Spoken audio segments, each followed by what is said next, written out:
Welcome in to the Devy Devotional Podcast, a show devoted to all things Devy and C2C. Hosted by John Arrington and Aaron Wilcox.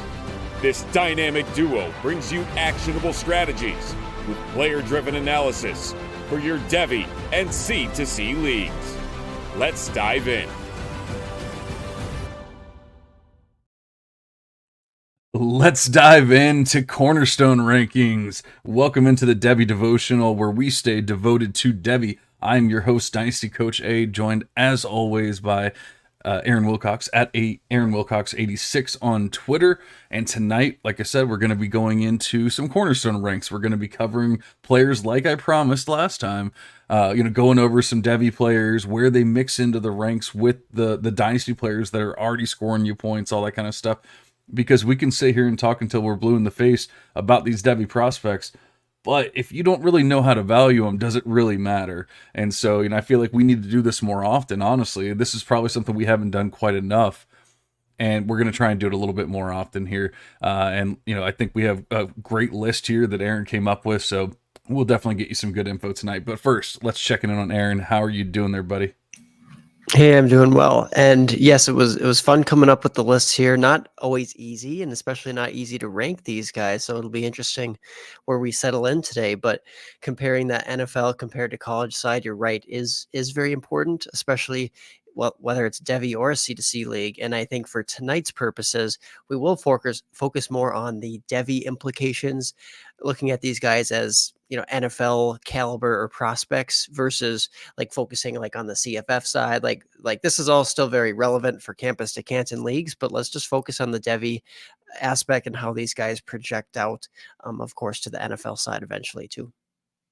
Real quick, just because you kind of brought it up, you've said in the past that you feel like it's fairly easy to go into a supplemental draft in C2C leagues or in a campus league, and go and draft a bunch of CFF producers. It's not that difficult. So if anything, we should be, even if we are talking about C2C campus to Canton leagues right now, we probably should be focusing on Devy players and not worried about the CFF part of it right now, this second, because we want to help our teams for the future, like that kind of thing. So, it really could be for Devy purposes, for C2C purposes, or whatever. Like I said, I don't want to put words in your mouth, but I'm pretty sure you've said that in the past. Yeah, and when you boil it down to just the fact that Devy players are likely to produce really well, that makes them good campus assets, right? So at the end of the day, yeah, these guys we expect to be good, hopefully, both in college production wise and then as prospects too.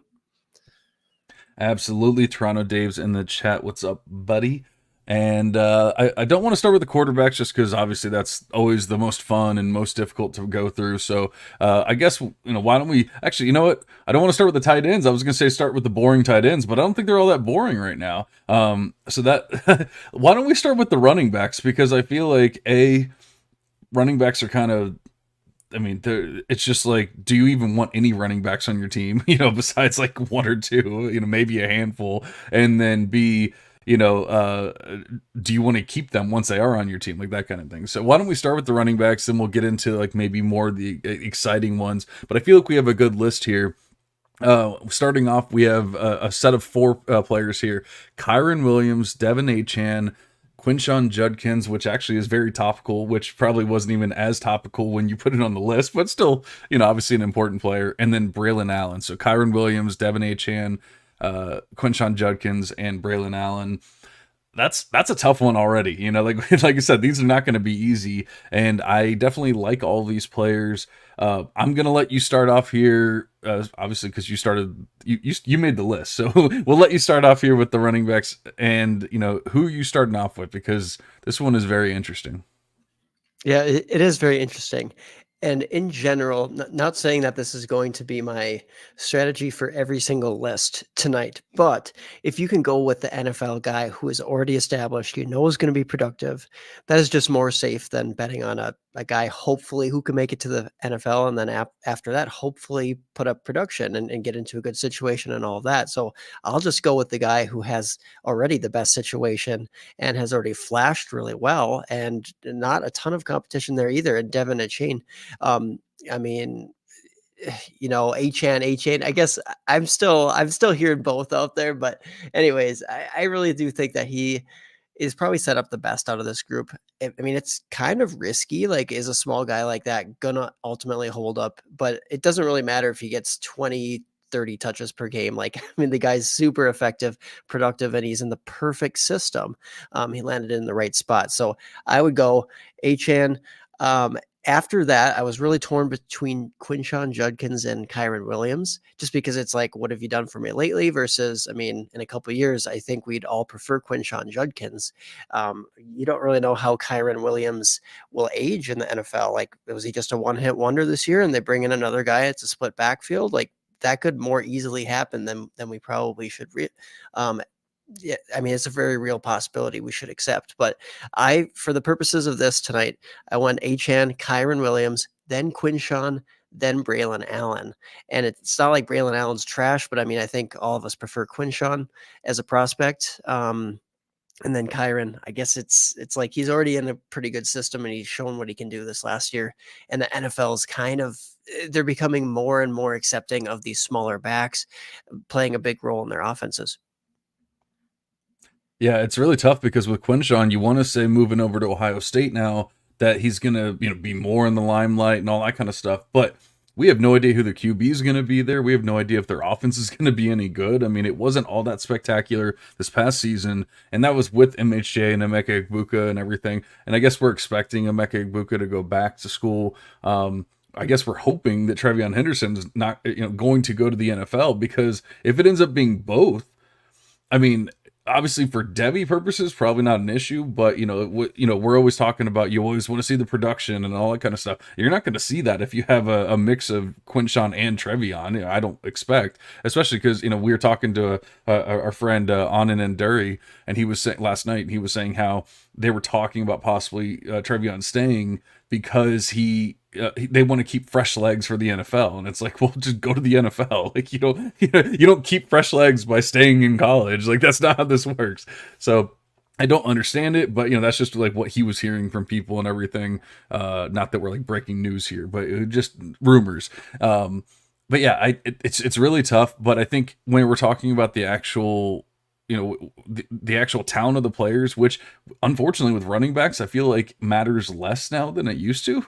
Like it used to be very simple. It was just like, this guy's this size, he can run this fast, and he can do this, and he can juke this many people, and now you're done. And nowadays it's like, well, this guy catches really well, and this guy, doesn't, but, we're going to run them both, so it really becomes difficult, and it's more about scheme and fit and all that than actual just talent. But I think I'm with you with Devin Achan. He's got to be the one. I think that Raheem Mostert's going to go away at some point.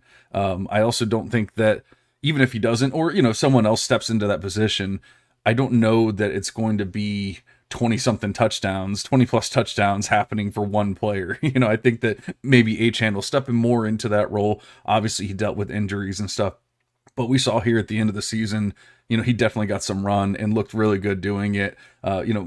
Kind of like easing our concerns, because he didn't do that much for a couple weeks, and then all of a sudden it was like, okay, yeah, he's back. So I'm with you with Achan. I really struggle with Quinshawn and Kyron Williams. I truly believe that Quinshawn is a better running back than Kyron Williams. And that's not even saying anything bad. Like, I always liked Kyron. I didn't love him. I didn't think he was like some amazing running back or anything like that. I still don't know that I truly believe that he's some amazing running back, although he's doing great things on the field, going back to what I was just talking about. But, obviously the scheme and the fit and everything with Sean McVay and the Rams is just working. So I want to say, just because we're already seeing it and everything, that that it should be Kyron. And with Quinshawn and any of these running backs, we can never guarantee draft capital and all that kind of stuff. If anything, we're seeing these running backs getting worse and worse draft capital each year. And so I feel like they might be. I would hope that Quinshawn gets better draft capital when it's all said and done. And for running backs, we actually care about that. But I think I'm just going to go with what's our, like the bird in hand, and just go with Kyron there. I'll put Quinshawn there, and then I'll take Braylon at 4.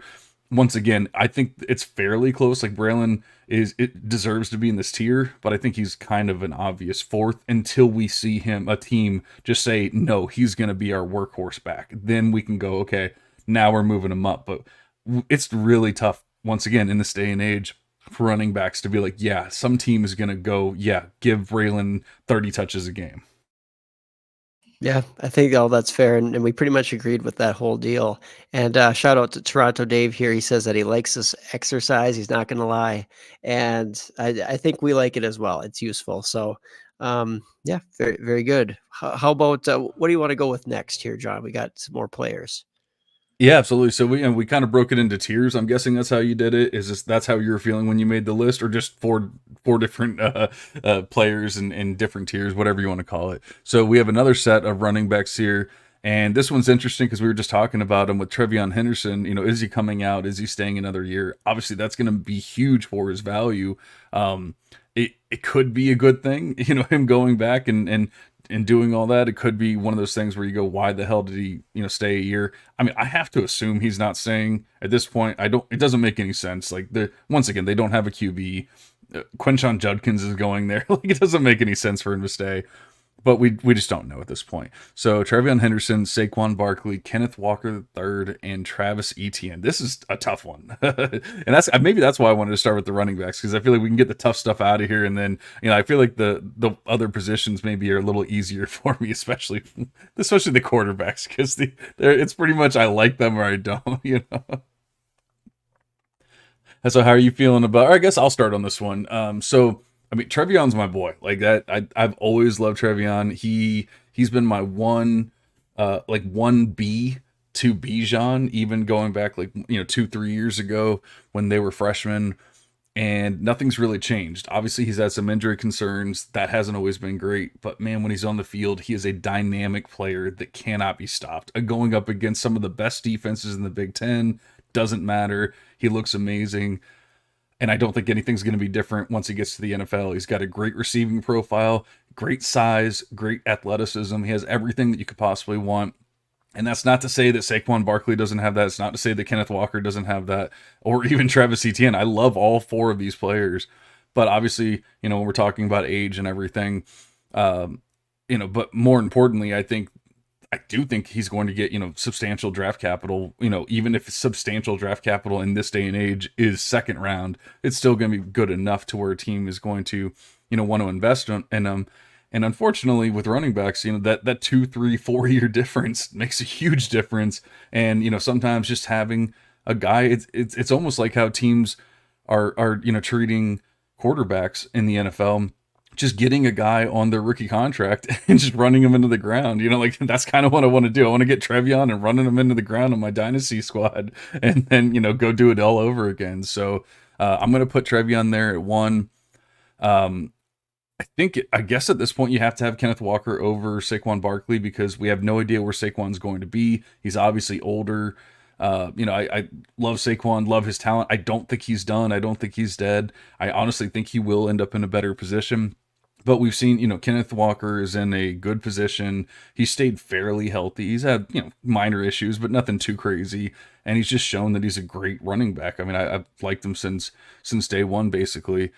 Obviously, you know, what, 3 years younger than Saquon, I believe. And so I'm gonna put Kenneth Walker there. I think I got to put ETN there too. I mean, honestly, now that I'm thinking about it, I was kind of leaving ETN out of my head, but yeah, I'm going to put ETN there. The Jaguars offense is a little concerning right now. I mean, like, they're maybe not hitting like we wanted them to, but ETN has shown that he's just a stud, and it doesn't really truly matter how great the offense is, that he's just going to put points on the board.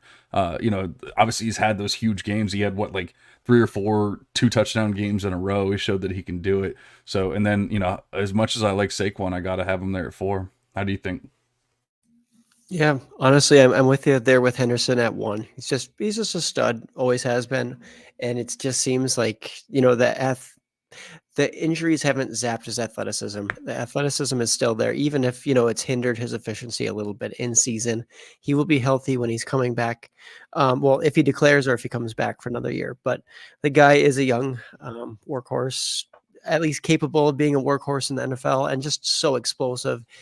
He's another guy like Achan who doesn't necessarily need a ton of touches to be really, really valuable for your NFL team.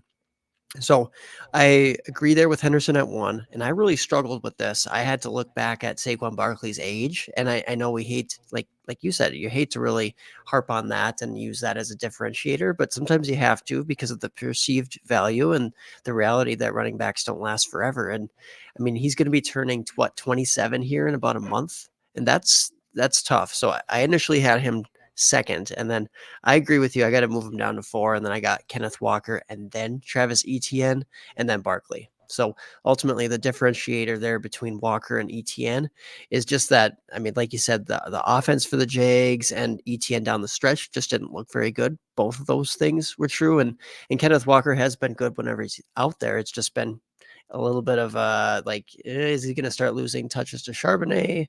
Is injury going to finally like take him out for the season? Because there was a couple stretches there along the season where it's like, man, is this guy like, is he almost injury prone?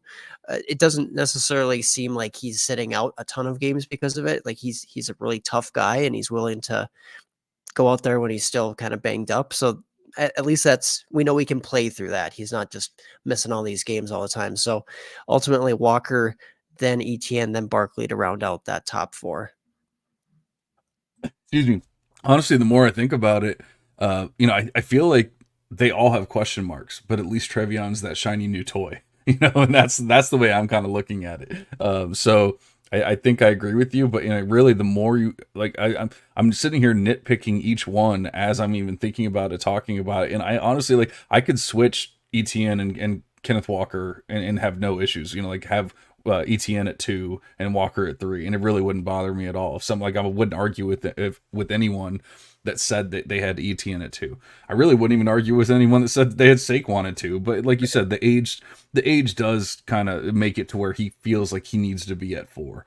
And I even I traded a first for Barkley in a league like halfway through the season, something like that. And I mean, it was a late first. It ended up being, I think it was 110, and so like it was late first. It was fine. But as the season went on, I was kind of felt gross about it, and he was fine. He was good.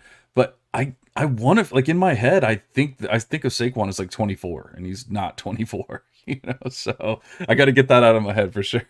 Right. I mean, he still is in his prime, but it's like the window slams shut pretty fast for some of those running backs, especially with some of the injuries he's had to endure in that terrible offense that he continues to be a part of. He has, not much say there, obviously. But I will add one last thing about running back ages. And Kenneth Walker he turned 23 a couple months ago, and then Travis Etienne's about to turn 25. So believe it or not, like Etienne, it seems like he's a super young guy, which, I mean, he's still young, right? But at the end of the day, 2-year age difference just about with Kenneth Walker. That's why he's number 2 for me. And Trevion's what, 21, 22? Yeah, so yeah. Something like that. That's why I feel like, once again, shiny new toy. Give me that Trevion, baby. And then rounding out the running backs, we have Devin Neal, Audric Estime, my baby, Joe Mixon, and Isaiah Pacheco. And this is another interesting one. I guess a lower tier of players here. We have Devin Neal, who is absolutely going back to school, right? Is that confirmed? Yeah, I believe. yeah. Okay. That's what I heard as well. So Devin Neal's going back to school, not coming out this year, but had a solid season. Audric Estime put together an amazing season. I mean, skyrocketed up ranks. I mean, honestly, like, you probably didn't even have him in your top 20 running backs going into the season, right? And I'm assuming you have him in your top 20 running backs now. Yeah, are you saying just like overall in Devy or Yeah, overall in Devy. I think he was like pretty close. Like I did warm up to the idea that, I mean, he's going to have a huge workload and NFL size and everything, but I was never like as high on him as you. So I will be curious to see if you have him just outright at number 1 here, or what you decide on these running backs. What do you think? And then obviously Joe Mixon, another aged running back. I believe he's 27 as well, or going to be 27 if he hasn't already turned it.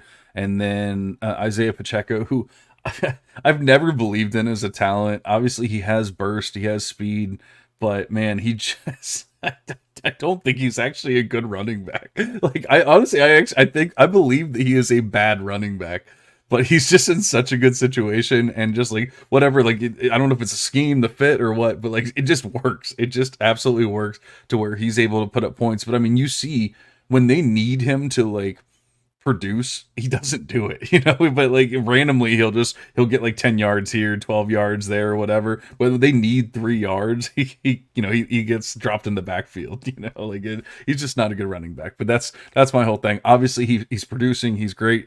He's at 4 for me. Like I want nothing to do with them. If I have them, great on my team. Like I'm not just getting rid of them for nothing. But like I will never pay for Isaiah Pacheco because I truly believe that he should and could be replaced at any given moment. I mean, like they have to bring someone else on. CEH's contract is up now. I'm assuming they're going to cut him at some point. Although he actually looked decent at times, like very small spurts or whatever this season. So maybe they'll keep him on a cheap contract. Who knows? But there's enough. We're starting to see these depth pieces enter the NFL draft, and there's enough of those guys. Even though we're not saying that this is some amazing RB class, there's enough of those guys to where anyone could get drafted in like this 5th, 6th, 7th round, whatever, and at least have competition for Pacheco. So once again, I'm putting him there at 4. I don't think I believe in Devin Neal, so I'm going to put him at 3. He's shown bursts, like he's he's never consistently done it though. And I don't know that he's actually I don't know that he's a workhorse running back, and so if he's not that, and if teams don't look at him that way, and if he's probably going to end up getting like 3rd or 4th round draft capital next year, all that kind of stuff. Obviously, we're waiting another year. I just don't see the value in having him up high and in 1st and 2nd. Mixon is obviously getting older, but I mean they've kind of shown that they just give him the ball, and I know obviously there's contract issues, like they might get out of that contract and do whatever. He might even be a free agent. Honestly, I don't remember exactly what his contract is, but I feel like he still has something to give to these teams, and he's valuable. Although once again, it's not somebody I want to go out and buy or trade for or anything like that. But it's just one of those guys that if he's on my team and no one's willing to give me anything, I'm perfectly fine just keeping him and running with him, a la. I mean, hopefully he'll be better than this, but like a la Ezekiel Elliott from this past season, where like people would just give you absolutely nothing for him. And guess what? He actually scored me some points in NFL or in fantasy playoffs this year and won me games just because I was like, no, I'm not dropping him. I'm not trading him for a 4th or 5th or whatever. I'll just keep him and he will score points for me at some point. And that's kind of how I feel about Mixon. Hopefully it's better than that, but I feel like worst case scenario, it could be something like that Ezekiel Elliott role. And then you said it before, but I love Audric Estime. He has skyrocketed up my ranks even, and I still don't feel like he gets the respect that he deserves. I think that he's a very clear one here, especially when you start talking about the age and everything. And he's not like the youngest running back, but he's not old by any means either. So I just don't see any reason for him not to be the clear one. I believe he's going to be a day 2 running back in this draft class, and he's going to go to a solid team, hopefully. I mean, worst case scenario, he would be a high-end backup, role, but I don't know. Like, I feel like he's going to be a 2nd or 3rd round pick. The worst case scenario is going to be he ends up getting Seahawked like Charbonnet did last year, where he goes to a team that already has a starter, that kind of thing, which sucks. But I mean, talent-wise, all that kind of stuff, I definitely believe in Estime the most. Yeah, that's fair. I do have to say that I put him at number 1, but I don't think it's necessarily I wouldn't agree that it's as clear cut. Or at least, that's not how I was seeing it. Excuse me. It's like, Joe Mixon, like you said, he's just that aging guy who might have 1 to 2 more years of high end starting, but at least we know what he is. Estime, like you said, he could just end up being kind of that high end, 1B option, or if he lands at a really bad spot, he could be the 2 depending on where he goes. So we just don't know quite yet. But I mean, he's a talented kid, so you'd think he gets a shot at some point. Pacheco, like you said, job security is much more poor than people want to say. And then Devin Neal, you have to wait a whole another year. So at the end of the day, I don't think I disagree with your rankings. I would probably flip Pacheco, but my rankings are going to be Audric Estime, Joe Mixon, Pacheco, and then Neal, only for the pure fact of you can trade Pacheco for a lot more than you can get out of Devin Neal. I think at this moment in time, that's never the best way to go, is saying like, well, this guy has more value. but if he's a bad player, he's about to lose a lot of value. What good does that do you if you're sitting there holding the bag? So ultimately, Pacheco, I have him ahead of Neal because of the current value. If we're comparing guys like talent wise, I do think that Neal might be a little bit better than him, but I'll take Pacheco over Neal. Oh, you're muted. Thank you. Yeah, I said that's really fair. Honestly, I think that people are gonna dislike that Neal's going back for his senior season and things like that. So his value is only going to drop. I really have no idea like how Kansas is going to look next year. If their offense is going to be better or whatever. So I think that there's definitely question marks, and you probably can trade Pacheco. So I'd probably flip mine, flip Pacheco up to 3. But I just don't believe in Pacheco. I just don't like him. But enough about the running backs. We don't have we can't do a 2-hour pod like we normally try to, but tonight. So we're going to try and move on a little bit quicker. What do you want to do? You want to do tight ends next and just get it out of the way? Yeah, let's do it. All right. So obviously this past season was pretty damn exciting for tight ends. Obviously Sam Laporta, Dalton Kincaid, Trey McBride came out of not really nowhere. Obviously, like I was a huge McBride fan. I think you were as well going into last year, and then he didn't really do much except for maybe 1 week. This year explodes. I'm not going to do the 2 different tiers. I'm just going to put them all together unless you really want to do it. But I feel like for the tight ends, we can kind of just throw them all together if that's okay with you. Yeah, that's fine for sure. Because the 2 groupings, it's like the first grouping is probably a step up. So yeah.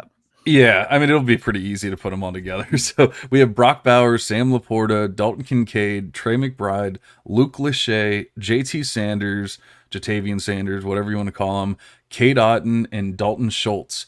And so, a lot of names there, but a lot of names that you probably should know. Maybe not so much Cade Otton, but we can get into that here in a little bit. I mean, he should be on rosters. Let's put it that way. So I want to see, because obviously you got people out there saying Brock Bowers is like better than Kyle Pitts, the best tight end prospect of all time, all that kind of stuff. Are you putting him at 1, or are you going to say no? We've already seen it done from Laporta, Kincaid, whoever. Yeah, well, I'll give you my top 4 because I do group the top 4, definitely above some of the other ones that you mentioned there. And no, Bowers is not at 1 for me. It's Sam Laporta. I think he's just the tight end 1 in Dynasty right now. And then the tight end 2 in Dynasty, in my opinion, is Trey McBride. And then Brock Bowers certainly could get there. Like, I'm not saying that he can't. It's just we got to see it first at the NFL level. And the guy has a couple of flaws in his profile. I'm not saying that that's going to come back to bite him, but we need to see that landing spot. We need to see the utilization that can really make him such a great fantasy weapon for us. So just, pump the brakes a little bit on Bowers. Not that he shouldn't be going in the first in rookie drafts, because he absolutely should for that upside. And then Dalton Kincaid coming in at 4th. At one point this season, I had Kincaid ahead of McBride before McBride actually, made that really big stride forward. But I mean, it's obvious at this point, Kincaid, he has not really been as great as we thought, kind of mid-season. And then McBride's just been amazing. And Sam Laporta has been really, really consistent as a rookie too. So Laporta, McBride, Bowers, and Kincaid. Yeah, I mean, I feel like that's kind of how it has to be, but I don't think, I know it's going to be blasphemy, but I don't think I can put Bowers over Kincaid. I just don't think I can do it right now. Obviously there's some small, slight size concerns for Bowers. He's more of a move tight end than a inline tight end, like all that kind of stuff. Like you were saying, a team has to use him right. And so that all leads me to believe that the right things have to happen. And I mean, the longer I do this, the more I realize the right things don't always happen. And a lot of times I would say the teams almost go out of their way to make sure the right things don't happen. Once again, going to like a Zach Charbonnet, Kenneth Walker kind of deal. It just makes no sense, but yet that's what the teams do. And then like the teams that are like, oh yeah, they have to draft a wide receiver. They're probably going to draft 4 and they don't draft a single one, and so it just never seems to truly work out. So I'm very scared that Bowers is not going to go to this perfect situation where like everything just works out perfectly. So I got Laporta, I have Kincaid, or I'm sorry, Laporta, McBride, Kincaid, and then I would have Bowers. And honestly, like I get the concerns about Kincaid, like he was kind of hit or miss or whatever. But if you look at the last 2 weeks, it's actually been kind of a little more promising. No touchdowns or anything, but seeing quite a few targets. And you have to remember, they had an offensive coordinator change mid-season, so things are going to take time. Things are going to get out of control, and they sometimes just things don't really work out right away. We see that all the time. Like look at the not to say that it got amazing, but look at the Bears at the beginning of the season. With Justin Fields and new offensive coordinator and all that, like they couldn't even put an actual offense on the field. And then by the mid-season, the end of the season, like they actually looked like a legit team. Like they could go out there and like not look like a hideous mess. So I think that we could see similar things. Whether they keep Joe Brady and just continue forward, or they go get a new offensive coordinator, whatever they do this offseason, I think they'll have time to implement things right, do all that. Second year for a tight end, I feel like there's going to be good things in the future for Dalton Kincaid. I'm not really worried about him. So I'm more concerned about Bowers getting the right fit, doing all that kind of stuff, as talented as he is. And that's probably going to come back to bite me in the ass. But honestly, like, I feel like I'm perfectly fine with all four of those guys. So it really, I wouldn't be like that concerned. Like, oh no, I have Kincaid instead of Bowers. I think I'll be all right. And then getting into the next group there, I think you have to have JT Sanders, at least in my opinion, there at 5. Schultz, I guess, it would probably be there at 6 for me. I don't think that he's anything truly special, but he is in a decent situation. Is he on a 1-year contract, or is he on a multi-year? He's just on a 1 year. So, I mean, I guess we have to see where he signs. Does he re-sign with Houston, like that kind of thing? That'll obviously be a big question mark. But as is, I'm going to say like he re-signs with Houston, and then everything will be good. And then I don't think that Luke Lachey is actually all that good. I really don't. I don't think that Cade Otton's all that good either. But we've actually seen him, like have some plays and stuff like that. I think that I would put Cade Otton at 4, or at 8, I guess I would say, and Luke Lachey at 7. But I really don't feel like that I have them all that differently. Like I feel like Luke Lachey was just like a big name that people wanted to put out there. And then I don't really feel like he did what people wanted him to do, but maybe that's just, I don't know, maybe I'm wrong. Yeah, and I get it that Lachey hasn't necessarily put it all together quite yet. So I guess I'll go right back up to the top and just go through that tier.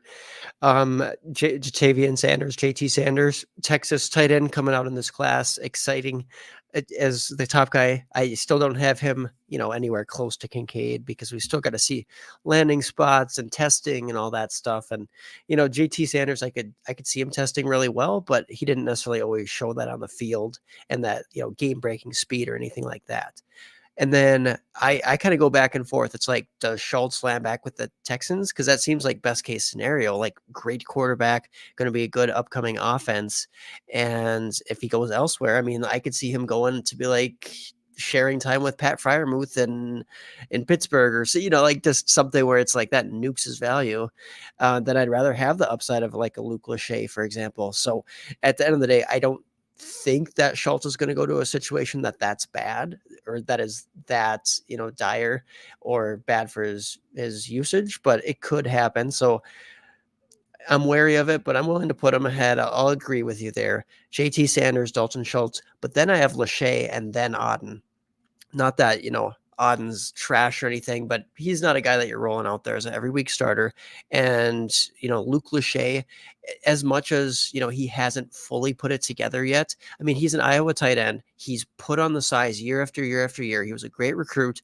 He was going to have a very, very solid season, one of the best tight end seasons of all the tight ends this year. And then he just unfortunately was lost for the season due to injury. The guy's going to come back. He's going to be, in my opinion, the next in that line of Iowa tight ends. Does that mean he's going to be like a Sam Laporta? No, but I mean, Sam Laporta, he also took time at Iowa. Like you look at his first 2 seasons and it's like, ooh, that guy was no good. And the guy only scored 1 touchdown as a senior, and not that it's his fault the offense sucked, right? But like, we can't judge too much on Luke Lachey not blowing up when Sam Laporta was kind of, he was okay in college, but it's not like he ever was above, 12 and a half yards per reception. Like the guy didn't show like he was this amazing athlete. He just those guys translate really, really well. And I'm just going to take the shot on that upside over, Auden, who we kind of know who he is. I don't really see him taking a huge stride forward. Yeah, I don't like Lachey all that much. I don't think he's all that great, but he definitely has the ceiling potential to be better than Otten. So he should be at 7 for sure. I think that's enough about the tight ends. It's going to be really interesting to see where Bowers goes. Once again, I still think Bowers is going to end up being overrated in drafts and one of those players that I'm not going to have very much of just because people are always going to take him over the players that I think like are sure things that don't have those question marks, don't have to fit in the right system and all that kind of stuff, like a Malik Neighbors, like a Trevion Henderson if he were to come out, stuff like that. Like I'm taking those guys before I'm taking Brock Bowers, and I know that is slightly controversial at the very least because some people just think that Bowers is the clear cut 104 105 whatever, and you got to take him no matter what. And I just don't tend to agree. But speaking of Malik Neighbors, let's get into the wide receivers here. And we have Malik in this grouping. We have Puka Nacua, DJ Moore, Malik Neighbors, and Evan Stewart. This is going to be another tough one because we have a mix here of players that are still in college, going back, or Evan Stewart's a third, going into his third year now, and just transferred college, or actually he hasn't even transferred. Technically he's in the transfer portal, but we don't know where he's going yet. So all of this is going to be very difficult with that one because that could change our whole opinion on everything depending on where he ends up. But I think we all assume that he's going to end up in a very good spot. I don't think he's declared anywhere. I don't know. Aaron can tell me. No, he's shaking his head. So I'll go ahead and start off with this one. DJ Moore's my baby. I think he's proven himself in the past couple of years. People were always so concerned about, can he score touchdowns? Can he do this? Guess what? He can. He can do it really well too. Not even in the perfect situation, people were concerned, Justin Fields is going to ruin DJ Moore. Guess what? Justin Fields did not ruin DJ Moore. In fact, they did very well together. And whether they're together next year, that should just makes things, they should grow together. Or whether, he's with a different quarterback or whatever, I don't expect anything to be drastically different because it's either going to be Justin Fields or it's going to be one of these high-end QB prospects. So I believe in our quality quality quarterbacks. So I don't really have too many concerns, and he's already proven it. He's still, a great age. We're not having to worry about him like aging out anytime soon or anything like that. DJ Moore at 1 for me, I'd say pretty easily. Although I really do love Malik Neighbors. I really do. And, I've said it in the past, but I feel like while he's not MHJ, he's about as close as you can get without actually being MHJ as far as like the talent level and all that. I'm not comping the players. I'm not, or anything like that. I'm just saying that, a bunch of other people have said it as well. If he was in any other class, he would be easily the wide receiver 1, but he has MHJ in this class. And so of course he's not the wide receiver 1, although there are people starting to put him there, which is probably a little crazy, but I do think he's a very, I don't want to say 1B, but a very high-end wide receiver 2 in the class, and so I'm perfectly fine having him there. The fact that he's already coming out, he's projected to have extremely high first-round draft capital already, all that kind of stuff, easily puts him over Stewart for me, even though, I love Stewart as a prospect and all that kind of stuff as well. And then, Puka, there's some question marks with Stafford and Sean McVay, but I think Puka proved it as a player. And so, we can't, I don't want to say what if too much, but I think that I would have to have DJ Moore and Malik over Puka. I put Puka at 3 there, and then I put Stewart at 4, just because of the unknowns of the, what team is he going to right now?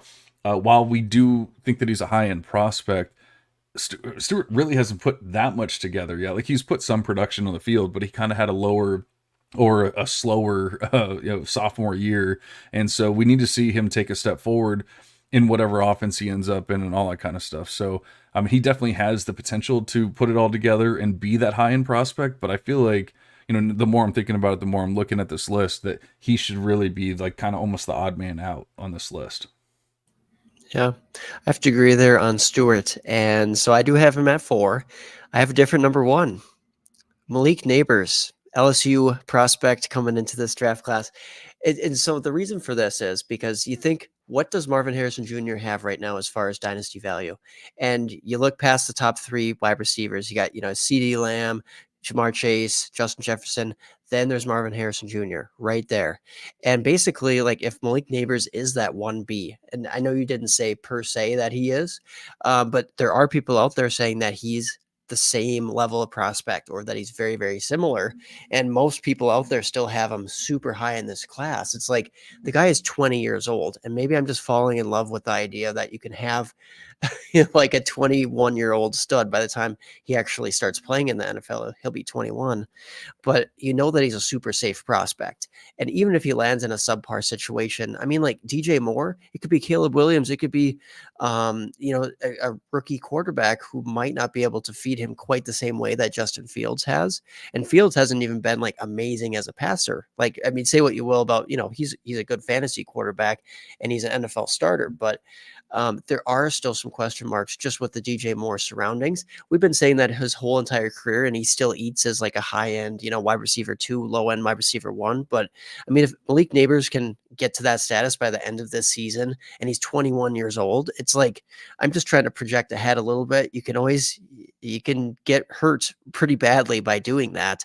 But at the end of the day, Malik Neighbors, I just want to take that swing on that upside and just say, at this point, let's be ahead of the pack. Let's put him ahead of like a DJ Moore, who is a top guy, but he's not rising into anybody's, top 5 dynasty wide receivers from this point forward. So Neighbors, DJ Moore, then Puka, then Evan Stewart. And I agree with you on, the Puka and the Stewart narrative there. I think Puka has proven it enough that he's good.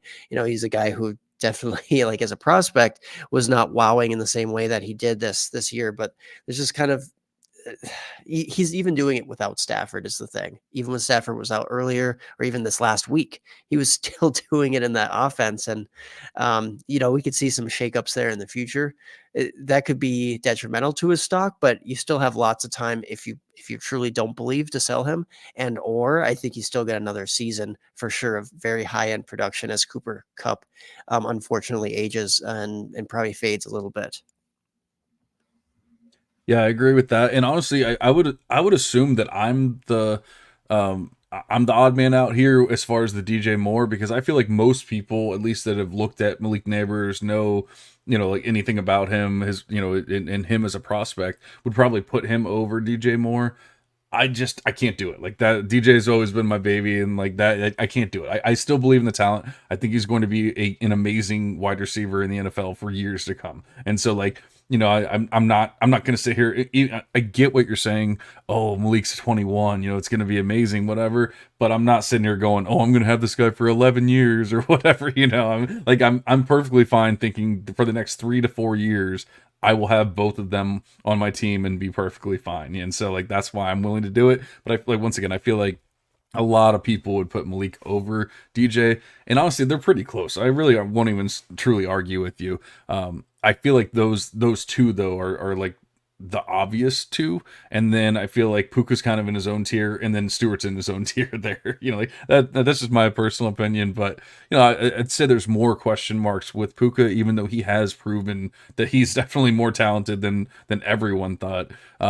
There's still some question marks about what's going on there, because the Rams have kind of put things together, that making the playoffs, doing all that kind of stuff, but I mean, we have to see what happens after this season. I would just say that, because there's a lot going on with salary cap and whatever else. But let's get into the next tier here, and we have Zachariah Branch, which is going to be an interesting one, because I believe that he broke all the year 1-0 thresholds and everything, but then he goes into that last bowl game and puts up absolutely nothing. Does like absolutely nothing when Mekhi Lemon's putting up, like a pretty good game, and all these other players. He was out there. He just wasn't really doing much. I believe Deuce Robinson had a decent game as well. And then Zachariah just really was like not even hardly seen. So that's very interesting. But he hit all those thresholds. So high-end prospect, all that kind of good stuff. Luther Burden, a lot of question marks, had a great season. But kind of tapered off there at the end, which I think we kind of expected because they didn't really play anyone great. And towards the end, they started getting more into that SEC, tourney kind of deal, and like you started seeing it all coming down. And then I believe they played Ohio State there at the end of the season. Is that right? I think that's right. Yeah, they played somebody with like a decent defense, and Luther had like 15 yards receiving and a touchdown or something like that, So not the greatest ending this season, but he had a good season overall. Stephon Diggs, kind of the opposite, started off hot and then kind of fell off completely towards the end of the season. And then Nico Collins, who is the new hotness. Like everyone just absolutely loves Nico, like probably the most inconsistent player on this list, but has had some huge blow up games. So this is a very fun one and interesting one, but I'm interested to see or hear what you think of this tier. Yeah, no, it's a very interesting tier, and you could go a lot of different ways with it. What I will say though is that the recent fall off for Stephon Diggs is a little bit concerning. And I'm not saying that he's done, because I don't think a caliber of that player is just all of a sudden done, right? But at the end of the day, I think at his age, going to be 30 here, correct? If he isn't already. And you're looking ahead for the next couple of years. Well, Nico is still in that offense in Houston for at least one more year. So at a very bare minimum, the guy who has really taken a nice step forward this year and is paired with just a quarterback like Stafford, who just makes his wide receiver one or even wide receiver two, who can support multiple guys, just elevates them so much. I actually think that I'm going to go Nico Collins ahead of Stephon Diggs. And for some, that's bold. For some, it's not necessarily. There's going to be a lot of discourse about, is Nico for real? And I think the truth lands somewhere in the middle. It's like, I don't think he's this like bona fide like wide receiver one in the NFL, but at the same time, if he re-signs with the Texans, he's already, like, we know he's going to be there one more season. It doesn't matter if Dell's there. He was doing really well with Tank Dell, and Tank Dell's coming off a decent injury, that's for sure. So I think there's room for multiple guys to eat there. Maybe my tune will change if they bring in like another high end wide receiver. That certainly could happen, but I mean, Nico Collins was no slouch this season by any means. So at the end of the day, I've come around on him after being quite low for a while. So I'm going to have Nico Collins, then Stephon Diggs, and then ultimately Luther Burden and Zachariah Branch. They kind of have to battle it out there at 3 and 4 for me personally. I'm not willing to move them ahead of Diggs yet, but I mean, I think you said it pretty well. Like, Burden had a good season. He took a step forward that he needed to, but maybe not all the way there. So we can't feel safe that he's going to be like this bona fide, like NFL stud recruit or stud prospect when he comes out next year. And then same thing with Zachariah Branch. Like, he showed everything that you wanted to see for the most part as far as a freshman season. But even then, you can still poke a few holes. Like, is he even like 5'10"? I mean, I know he's listed that way. He's probably like 5'9". He had a pretty lackluster. I mean, for being an explosive guy, we know he's explosive. If you're looking at like surface level, like yards per reception, though, he was not hitting it. And like you said, he didn't really do so well down the stretch. So I'd be curious to see if he was banged up or what, but he didn't necessarily end the way that we all wanted him to, like with an emphatic, like, I am the stud, I am the wide receiver one for USC of the future. He just, he showed that those flashes that you want to see, that gets you intrigued, but he hasn't fully convinced me that he's an elite player. But he's going to be ranked up highly there in Devy. So Zachariah Branch at 4, but by no means is that slander or hating on him. He's a great player. Yeah, I like it. I can't do it. I can't put Nico Collins over Stephon Diggs. I can't do it. I'm with you that I don't think there's any reason to think that Diggs is dead.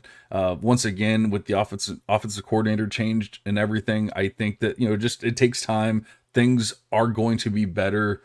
And same thing with I was saying with Kincaid.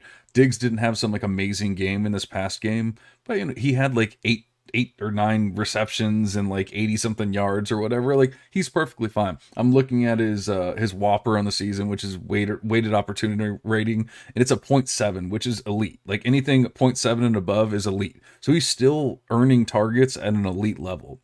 He's still getting the ball. He's still doing all of the right things. It's just he wasn't scoring the touchdowns. He wasn't getting those big plays and the stuff like that we're really used to. And so I feel like it's fluke-ish at the very least. Maybe I'm wrong, but I cannot put Nico Collins. I feel like I, I don't want to comp the players or anything, but like I feel like he's very like Gabe Davis esque, where like, and once again not comping the players, but just kind of comping the situations where like they can have blow up games, they can do that. You have a solid quarterback that can get the ball in your hands. Whether it's a broken play or you just did a good job getting open that time, whatever. I feel like they can have those big blow up games and then they can completely disappear. And obviously we know that Tank Dell was showing out as a rookie, like he's going to grow as a player, and maybe that's a surprise, but we always knew the possibility of Tank Dell happening, was a possibility. So I think that it's not that much of a surprise that he was showing out. Maybe it was a surprise that he was having like 200-yard games and stuff like that, but so it's also a surprise that Nico Collins is putting those games together. So I wonder, Nico wasn't healthy the entire season, Tank wasn't healthy the entire season. Are they going to bring in another wide receiver? And if they do that, everyone's talking about how amazing this wide receiver class is. If they bring in one of these decent wide receivers, they don't have a first round pick, so they're not going to bring in a Troy Franklin or MHJ or any of those guys. But if they bring in a guy in the second round, which once again, great wide receiver class, there's plenty of guys that are going to be in the second, third round. They're still going to be quality guys. If they do that, who's to say that that person doesn't take at least a little bit of that role away from Nico? But he is producing in the NFL right now. I feel like he's got to be at 2, just because of the question marks with Burden and Branch. So I don't mind having him at 2, but I really feel like Diggs is still like a pretty clear 1 here for me. And then I've never liked Burden. I made my apology, but I will have him here at 3. I think that there's just too many question marks with Branch.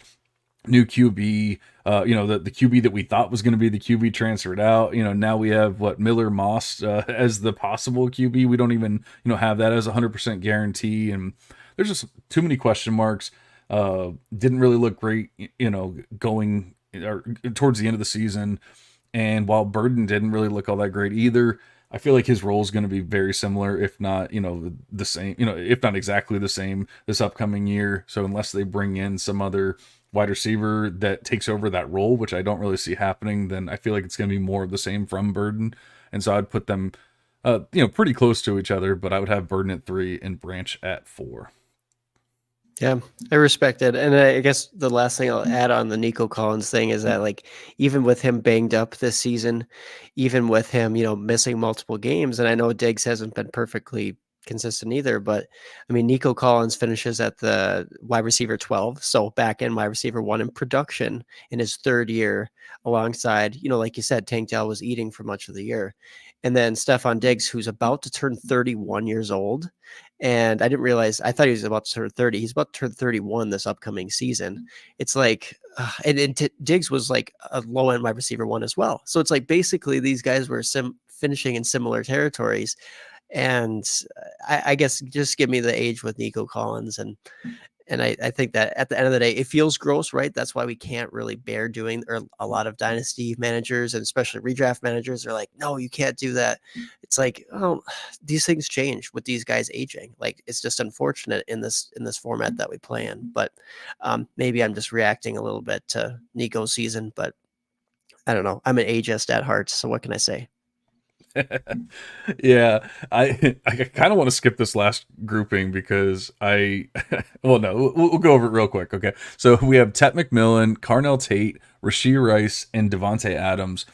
I hate how I feel about Devontae Adams because I love the player and like I still think he's got it. Like I don't think anything has changed from his end. But I mean, honestly, as of right now, we have to assume that Aiden O'Connell is his quarterback going forward. Obviously, that could very well change and probably will change, going into next season. But I don't. We can't guarantee that by any means. And obviously, it's a good quarterback class. We'll get into that here in a little bit. But we just can't. It's really difficult to guarantee like one of the high end quarterbacks going to Las Vegas. Even though it's definitely possible. So I feel like between age and uncertainty, you kind of have to have him No, I can't do it. I can't put him. So I was no, I was gonna put him just because of age and uncertainty. I was gonna put him at 4, but I can't do it. I'm not doing it. I still don't believe in Rashee Rice. I really don't. I'm in Toronto saying Toronto Dave's still in the chat and he's saying going to the Jets to be back with Ron. That would be amazing. I don't know if that'll happen, but that would be absolutely amazing if they could do that. I kind of feel like he's a Raider now though. Like he seems to be all in on that head coach. I can't think of his name right now, but he seems to be all in on that whole team and like the concept and everything. So I feel like he's just kind of a Raider. So I'm hoping that they bring someone in. I do not believe in Rashee Rice. Like I feel like he's the best of the worst, and so like it's showing out and he's having some decent games, but if you look, it's just a bunch of like dump offs and like like short dinks and dunks and stuff. Like it's nothing amazing. He's not doing hardly anything to like really earn playing time, earn points, whatever. It's once again it's the best of the worst. You have a bunch of guys that literally cannot catch the ball, and then you have Rashee Rice who doesn't even catch the ball all the time, but like does a pretty decent job with it. I honestly don't know how to truly feel about Carnell Tate, but he's obviously a great prospect. Like we generally love, his situation and everything, even though it is kind of murky right now. But I feel like I got to have him at 2. And then Tet McMillan is the clear one here. Actually, I'm so much higher on Tet than most people, I feel like, because I feel like you hear a lot of Devy, analysts and everything talking about these players, and they're like, oh yeah, I got Tet in my top 5. Like, Tet is top tier for me. Like he's proved so much, and I don't even want to hardly talk about the other names. I just want Tet from this grouping. That's fair. I would be curious too. Like, I mean, your Pac-12, I guess I don't know what you want to call it, like contributions to your model, basically, do knock those players just a smidge, just because of the systems and the competition and whatnot that they play. But And he's still standing out. yeah, right. I was curious about that, but yeah, I'm there with you. Tet has to be 1. I haven't finalized like those wide receiver ranks yet on the Devy side, but I mean, he, like you said, he's going to be top tier. And then after that, it does drop off a decent amount here for me. And I have a really hard time differentiating between Devontae Adams, who, he could have one more stud season in him, and then Rashee Rice, where it's like, some dynasty managers probably will pay up for him. You're probably not getting a first out of Devontae Adams, and in the vast majority of situations, you might be able to get that out of Rashee Rice, and that's why I have him at 2. Now, in a Devy league, now that's kind of a cop-out, because in a Devy league, those firsts are not like, they're depleted, right? They're not actually firsts that you'd see in Dynasty. So for that reason, it's like, I still have Rice just ahead, but I don't like him, right? You have every reason to be skeptical about him, both as a prospect and what he's done this season. But as long as he's attached to Mahomes for the next 3 years, we'll see what they bring in. But man, I still think that Rice maybe edges out Devontae Adams, and then last but not least, Carnell Tate's like he's maybe the highest upside from like Adams and Rice, and I mean Tet's higher upside I think than Carnell Tate. I mean, we hope that Carnell Tate can eventually become what Tet is, so I think that Tate definitely has to be a tier down here, but he is going to round out at number 4. So Tet, McMillan, Rashee Rice, Devontae Adams, and then Carnell Tate. Yeah, and I mean, I guess I'm just going with the upside with Tate having him at 2, but I just don't like Rice, and Adams is 31 and not great situation, so it's really tough to do that grouping. But real quick, Tet is my Devy wide receiver 1 after bringing the NFL players to the NFL. So I'm putting my stamp of approval on it right now. Tet Devy wide receiver 1.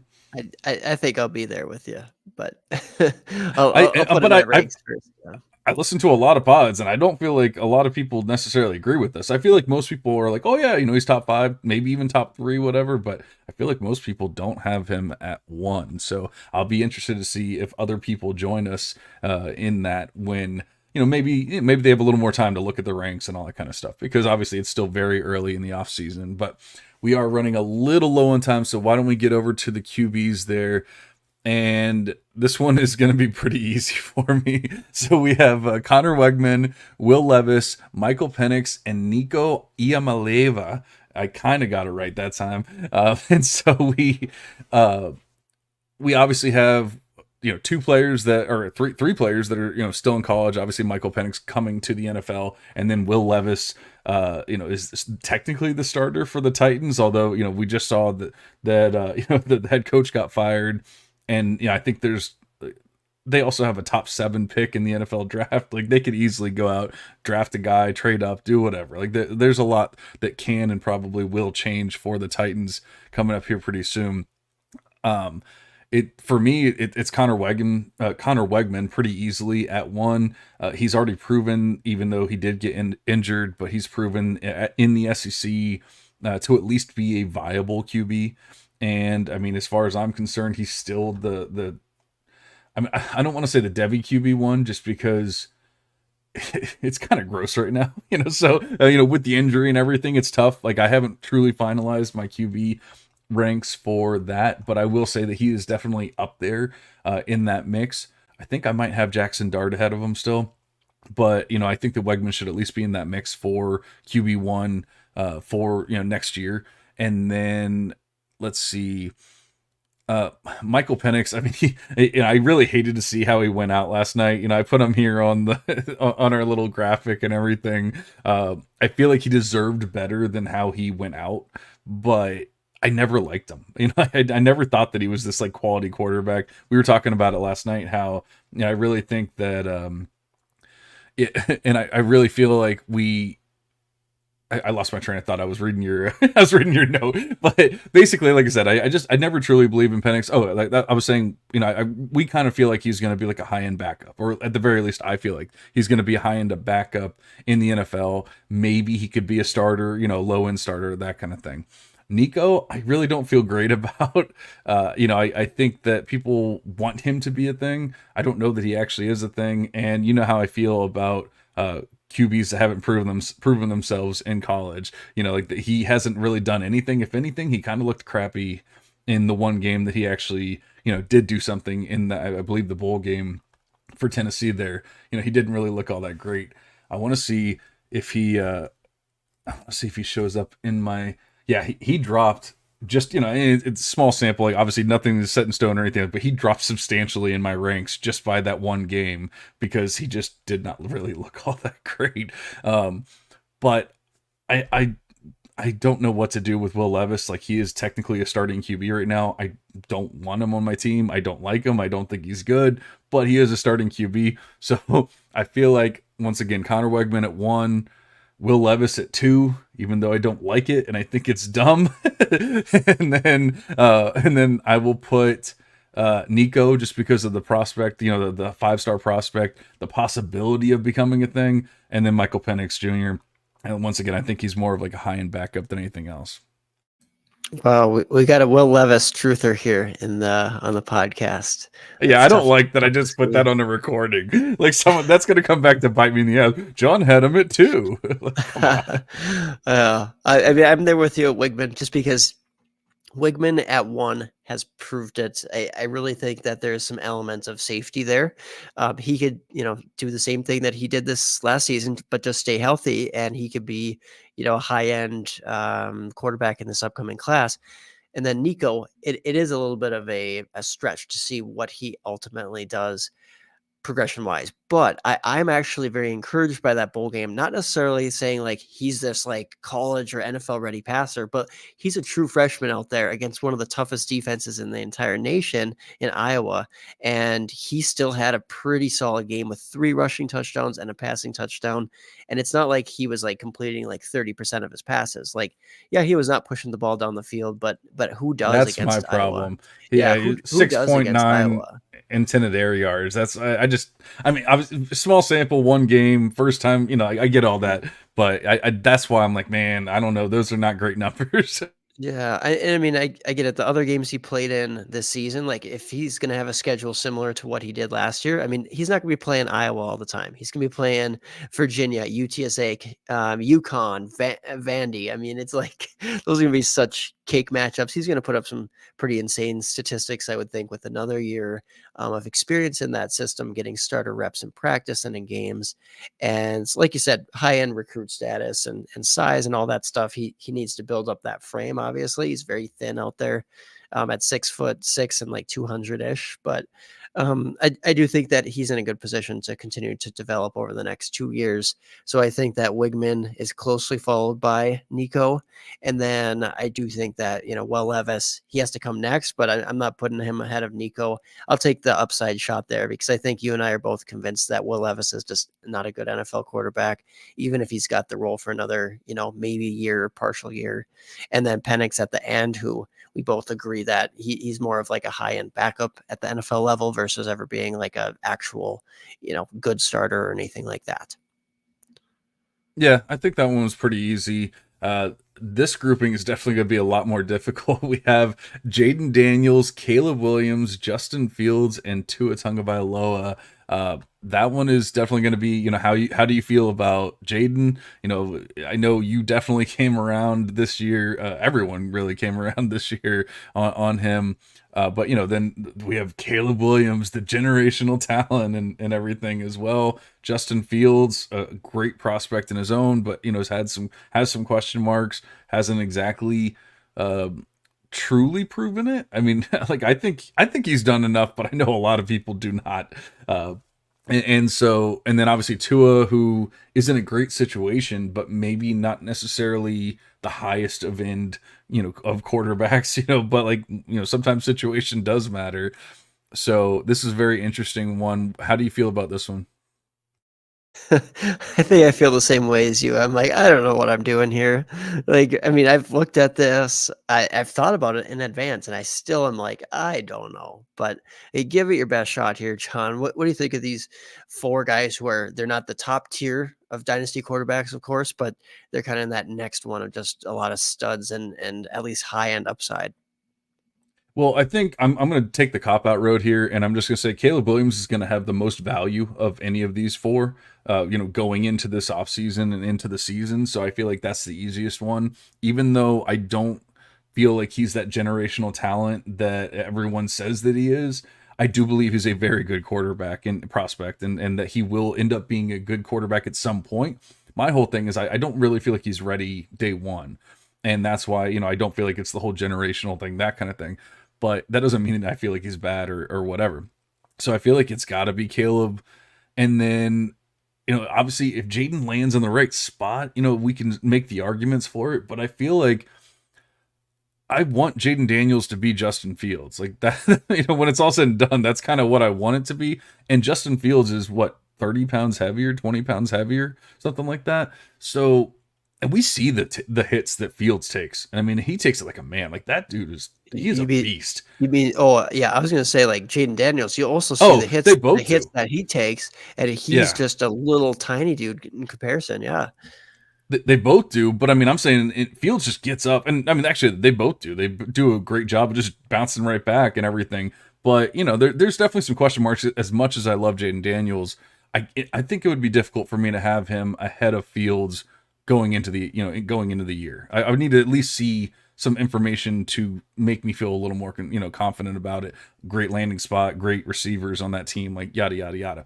There's definitely the chance that Jaden Daniels goes to New England or something like that, and then I don't really know if I want too much to do with them at that point. So we'll see. So Caleb, Fields, then I'll do Jaden, and then I'll do Tua. And it's nothing against Tua. I actually like Tua more than I feel like a lot of people. I don't think he gets enough credit because he has not been bad this year. Now, obviously, he's aided by having one of the best wide receivers in the NFL on his team and having a great coach and all that. But, just like with Puka, just like with, Kyron Williams, like he has those. He has those things. He has the coach. He has the great wide receiver. So we have to take all that into account and say, at least for the next couple of years, Tua is probably going to be a very high-end quarterback, and like maybe not like top 5 or anything like that, but he could easily be a top 12 quarterback each year for the next 2, 3, 4, 5 years, whatever. So I do have Tua at 4 here, but I mean, I really don't hate Tua or anything like that. Like I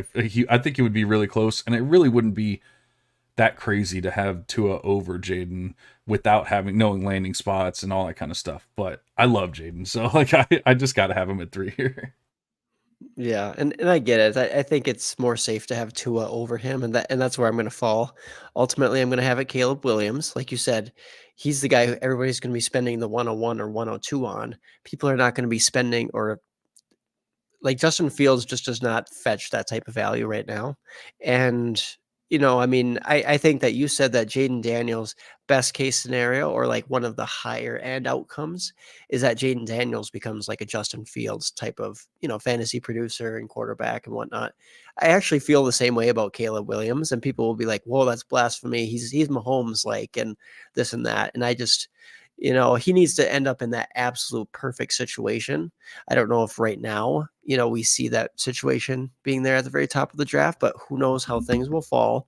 Ultimately, I think that Caleb Williams does deserve to be that top spot. It's just, he's kind of the younger version of Fields. And if he can develop, just like Fields needs to still develop as a passer at the NFL level, the ceiling is just immense for Caleb Williams. And then Justin Fields, I have him at number 2, just because I really do like what he's done. And regardless of some of the struggles he's had, I do blame some of that on the offensive environment and, some of the supporting pieces. Now that he's had DJ Moore, you can really see, wow, he can do some nice things, especially down the stretch this season, when you actually put the pieces out there and let him use those pieces and throw the ball a little bit, in addition to his very valuable rushing asset that he provides your team. So I have Fields at 2, then Tua. I just think that there's more safety there. We see that Tua, like you said, is in the great system. He's already producing at a high level, and there's always that concern that, like, if he gets another bad concussion, could that be it? Certainly. But then Jaden Daniels rounding out that list there of those very talented quarterbacks at 4. And Jaden, we just want to see ultimately where he ends up. And I think he's a great prospect, but maybe not quite as safe as some of these other guys. Yeah, and I agree. I guess all I ever wanted was for Jaden to get respect, and I feel like he's actually getting respect now. So like, I don't even care. Yeah. You're like, put him at 4. I don't care. He's in the mix, and that's all I truly care about now, because I always felt like he deserved to be in the mix, and he's there now. So we're good. And I know we're kind of running low here, or definitely running low here. So I'm just gonna throw out these 4 names, and if you have anything you want to truly change or whatever for this last tier, then go ahead and do it. I have Brock Purdy, Drake May, Trevor Lawrence, Jordan Love in that order. I don't think that's all that controversial, but I don't know. Maybe you feel a little different. Yeah, I think I actually disagree a fair amount on this one. So that's kind of fun for our last little grouping here. But because I felt like we were pretty much on the same page with the quarterbacks. Like, I mean, I switched Levis and Nico. Like I like Nico more, and like I switched Tua and Jaden. I liked Tua a little bit more. But in this one, I actually flipped pretty completely. I have Drake May at 1, so I mean, not that different, right? But Trevor Lawrence, then Jordan Love, then Brock Purdy. Brock Purdy all the way at 4, and not because I hate him by any means, but because Jordan Love has risen a bit, and I've seen Purdy drop a little bit. I just think that system helps him out so much, and maybe that's just disrespect to Brock Purdy, who is an MVP candidate, right? But he's just in that perfect situation with his weapons and coaching and all that stuff, and I don't know what the long-term situation is going to be there. So I think that could be crazy. I know Toronto Dave's in the chat. He's agreeing with me on the QBs, which love to see it, Dave. But again, this is not hate. I love Drake May, and I think he's a very, very safe prospect, probably more safe than Caleb Williams in this draft. I know that's bold. I don't care. And I know you've been there for a long time, John, as far as saying like Drake May has been just kind of slept on as far as like how good and how safe he is at the same time. And then Trevor Lawrence, I mean, I know some people are considering dropping him down a lot in ranks. So I think having him at 2 is showing that, well, Jordan Love's not at that level. He's not up there with those guys. And I just don't think that Purdy, maybe it's just more my disregard for Purdy as like a long-term guy who's going to be there for years and years and years. But I think that Jordan Love is doing something similar to like CJ Stroud, where he's elevating all these young wide receivers in this offense. No matter who's out there, these Green Bay Packer receivers and tight ends, they're all putting up great numbers.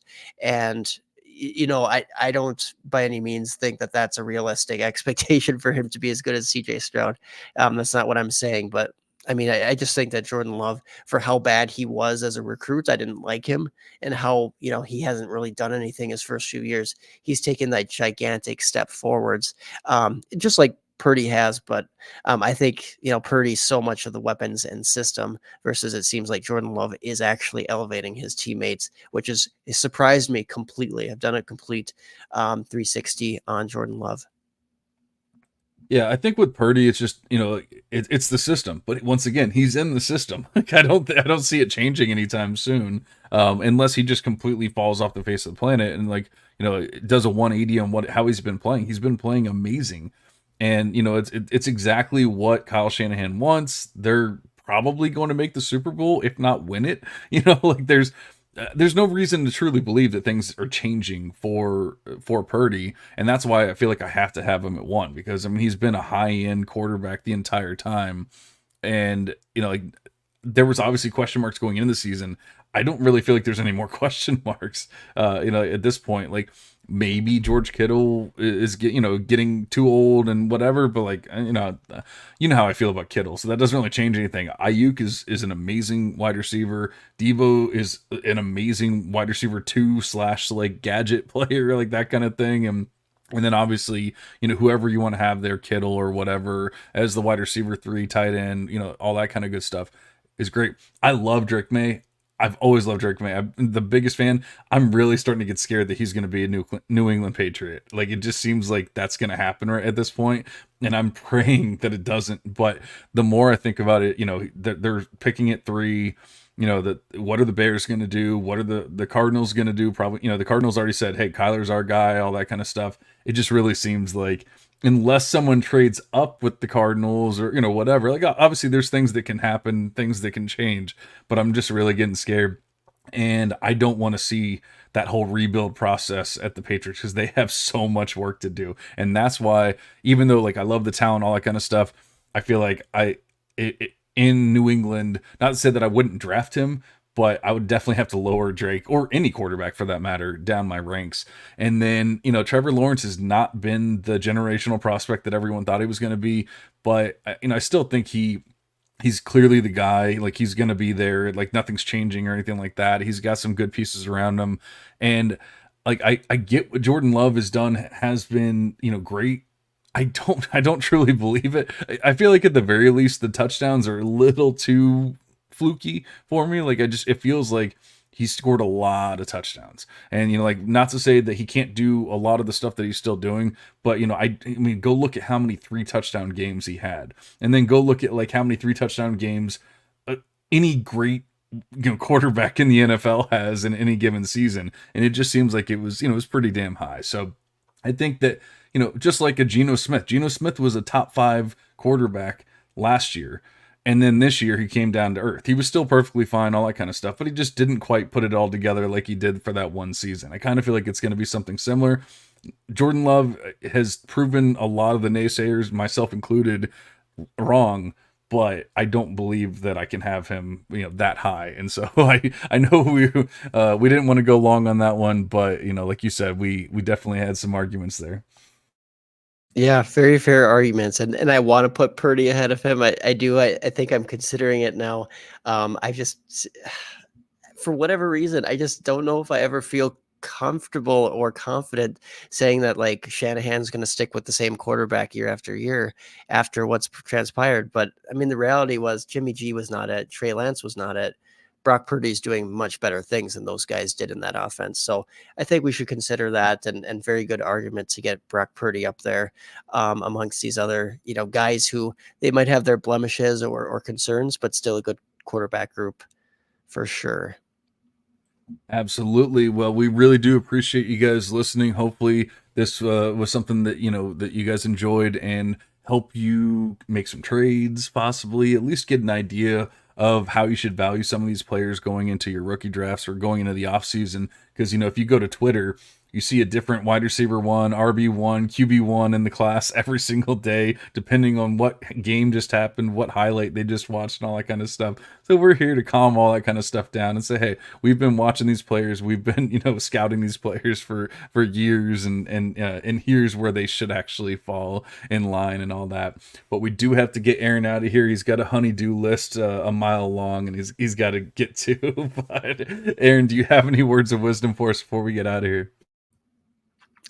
No, no. I mean, just like John said, try to feel the trade market out there. Just get a feel for it and see if you can make some trades, whether it's specific guys we talked about tonight or utilizing one of those strategies and really thinking ahead to how useful these Devy assets are sitting on your, maybe your taxi squad for another year or two versus maybe trying to get a guy who can actually produce for you and as a sneaky buy. So yeah, it was a lot of fun doing this and looking forward to breaking down more things. I've been looking into the incoming freshman class now, actually. And I know John's got some stuff in the future we'll talk about, kind of in the works too. So some incoming freshman content coming your way soon, hopefully on the podcast here. Absolutely. I did a terrible job of doing any kind of recruit analysis or anything like that last year. And I have at least a goal and a plan in place to do a much better job this year. And Aaron always has that covered. So even if I don't, even if I'm a fat liar, he will definitely still do all that. Make sure you check out the Full Tilt Devy pod tomorrow night, because we're actually doing a Devy mock draft in which we're taking all of the NFL players out, and then we're going to talk about Tet McMillan and all the players that are left for Devy purposes. So taking all the NFL side away from it and just focusing on the future should be a lot of fun. Make sure you check that out tomorrow night, I believe at 9 p.m. Eastern time. But for now, we're going to go ahead and cash out. Toronto Dave says, excellent show, gents. Thank you, buddy.